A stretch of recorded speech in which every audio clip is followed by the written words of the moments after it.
Far beyond the margins of any known map lies an island untouched by civilization. A wild, primeval realm where the air hangs thick with the scent of salt and ancient foliage. Waves crash against jagged cliffs like the heartbeat of some slumbering giant, and tangled forests whisper stories older than humankind. Here, nature does not simply exist. It rules, fierce and unchallenged. Into this forgotten world steps a young woman, alone but unbroken, armed with little more than instinct and a will that refuses to falter. She is a stranger to this land, yet already it has begun to shape her, pushing her, testing her, drawing out a strength she never knew she possessed. As dawn stretches across the horizon, she walks the shoreline, searching for anything the sea might yield. Her stomach clenches with hunger. Not the mild discomfort of skipped meals, but the sharp, relentless ache of true survival. She spots a faint bulge beneath the sand, half hidden by the tide. Dropping to her knees, she digs with her bare hands, fingers scraping against coarse grains and embedded shells. The work is exhausting, her arms trembling with effort, yet she presses on. The island demands labor for every reward. Slowly, the object reveals itself. Not a rock, not driftwood, but an enormous clam, its shell the size of a small boulder. She lets out a breathless laugh, equal parts disbelief and triumph. This is not just food, it is hope. The clam weighs nearly 30 kilograms, a monstrous prize that would defeat anyone with less determination.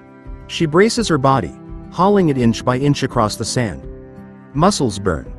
Sweat stings her eyes. The tide laps at her ankles as if trying to reclaim its treasure. But she refuses to surrender. After what feels like hours, she drags it across the threshold of a natural cave she has chosen as her shelter. The shell gleams in the dim light like a prehistoric artifact. Massive, ancient, and strangely beautiful. She knows she must open it, must coax nourishment from its depths.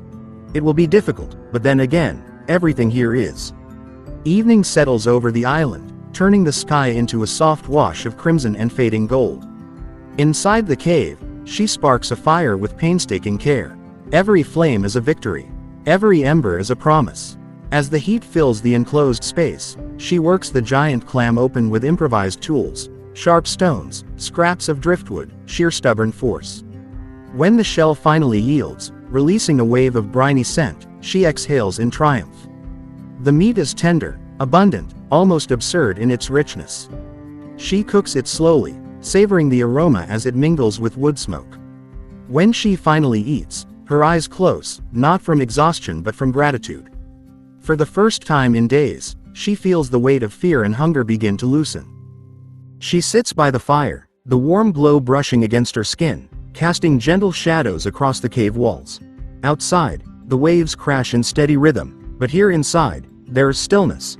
A fleeting pocket of calm in a world that rarely grants such gifts. She allows herself to breathe deeply, to lean back against the smooth stone, to imagine for a moment that the island is not her enemy but her guardian. The glow of the fire paints her features in hues of gold and amber, highlighting her resilience, the quiet determination etched into her eyes. She feels the simple joy of a full belly, the comfort of shelter, the fragile peace that settles like morning mist. For just a heartbeat, she is safe. But peace does not linger long in places ruled by primal instincts. As she reaches for another bite, a faint vibration ripples through the cave floor, subtle, almost imperceptible. She freezes, senses sharpening. The fire crackles softly, oblivious to the shift in the air. Then comes the sound. A low, guttural rumble, like thunder trapped just beneath the earth. Her pulse quickens. The island is never silent without reason. She stands slowly, listening, trying to separate imagination from danger. But the noise grows, heavy, rhythmic, unmistakably alive. In the next breath, the cave entrance erupts with motion. A massive boar, unlike any creature known to modern eyes, bursts inside with terrifying force. Its tusks curve like ivory scythes, its hide thick and scarred, its eyes wild with ancient fury. It is a relic of a world that never evolved, a beast sculpted by the cruel pressures of time. The impact of its arrival sends debris flying. The ground trembles beneath its hooves. The creature's bulk fills the cave, casting a monstrous silhouette against the firelight. She stumbles back, breath caught in her throat, heart hammering a frantic rhythm. This is no ordinary animal. This is a prehistoric titan. The boar lets out a roar, a deep, resonant bellow that shakes the cave walls. It charges blindly, enraged by the scent of smoke and food. Its massive body slams into her fire, scattering embers across the stone floor. Flames sputter and vanish under the force of its hooves. The warm light that had embraced her moments ago is extinguished in an instant, plunging the cave into pulsing shadows illuminated only by faint moonlight filtering from the entrance. The destruction is swift, brutal. Where there was comfort, there is chaos. Where there was warmth, there is the cold, raw breath of danger. She retreats deeper into the cave, pulse racing, mind sharpening. Fear threatens to paralyze her, but instinct refuses to allow it. She presses herself against the rough stone, staying low, every muscle tense.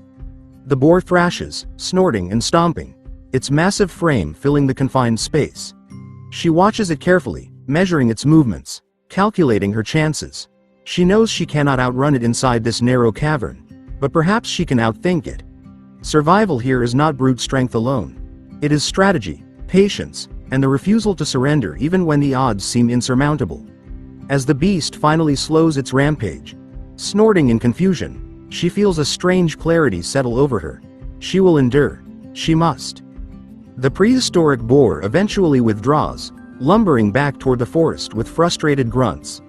The cave is left in ruins, ashes scattered, stones overturned, her hard-earned peace shattered.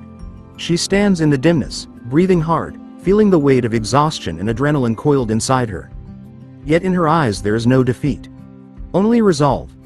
This island may hurl monsters at her, may strip away the fragile comforts she gathers, may challenge her every step. But it will not break her. She gathers what remains of her supplies, kneels beside the cold ashes, and begins, once again, to build a fire. The island tests her. She answers with flame. And she will continue to rise, again and again,